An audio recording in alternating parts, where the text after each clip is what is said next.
Cuando el reloj dio la medianoche, el teléfono de Elena sonó, sacudiéndola del borde del sueño. Aturdida y desorientada, buscó el teléfono a tientas.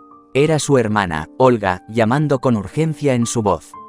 Olga y su esposo habían decidido visitar a Elena por el fin de semana, buscando calor y compañía en medio del gélido invierno. Elena abrió la puerta para encontrar a Olga y su esposo, Andrei, abrigados contra las temperaturas bajo cero. Se abrazaron con afecto, sus risas resonaron en la silenciosa noche. Deseosos de aprovechar al máximo su visita, decidieron dar un paseo nocturno por las calles cubiertas de nieve.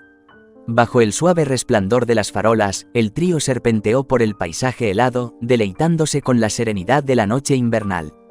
Pero mientras caminaban, el crujido de la nieve bajo sus botas fue interrumpido por un débil sonido lastimero. Intrigados, siguieron el ruido y descubrieron un pequeño bulto tembloroso tirado en el camino, un gatito diminuto, casi congelado en la nieve. Una oleada de compasión llenó sus corazones, pero la incertidumbre los invadió.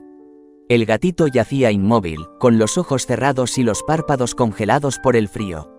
Desesperados por ayudar, Olga y Andrei dudaron, sin saber qué hacer. Fue Elena quien dio un paso al frente con una determinación decidida. Con manos suaves, recogieron a la frágil criatura, descubriendo que, contra todo pronóstico, aún respiraba. Elena recordó un consejo del veterinario local sobre el tratamiento de lesiones por frío. Sugirió que crearan un refugio improvisado para el gatito, cubriendo una caja con botellas de agua caliente y una manta gruesa.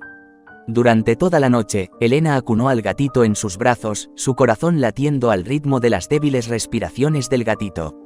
Le susurró palabras de consuelo, como si su calor y amor solos pudieran devolver la vida al pequeño ser. El gatito, que sufría de congelación en las patas, yacía inmóvil, pero Elena se negó a rendirse. A medida que la noche avanzaba, se produjo una transformación. A la luz del amanecer, la respiración trabajosa del gatito se alivió, y el dolor en sus patas congeladas comenzó a disminuir. Elena, exhausta pero eufórica, se dio cuenta de que el gatito había conquistado las heladas garras de la muerte. Contra todo pronóstico, el gatito sobrevivió, anidado en el capullo de calor y cuidado que Elena le había proporcionado. Día a día, el pequeño felino sanó y se fortaleció, dejando atrás los duros recuerdos de la fría calle y el dolor.